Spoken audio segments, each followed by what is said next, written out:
ഞാൻ recent hair Botox ചെയ്തിട്ടുണ്ടായിരുന്നു. ഞാൻ ഇപ്പൊ ഒരു 3 വീക്സ് ആയി ഞാൻ ഹെയർ ബോട്ടോക്സ് ചെയ്തിട്ട്.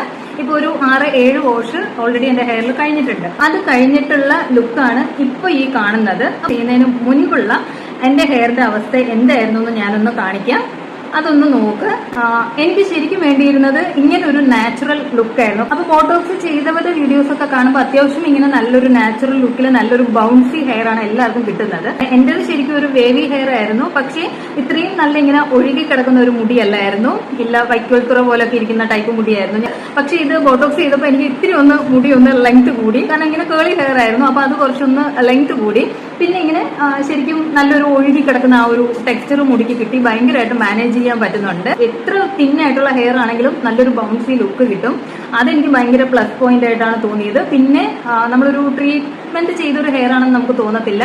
നല്ലൊരു നാച്ചുറൽ ലുക്ക് ആയിരിക്കും.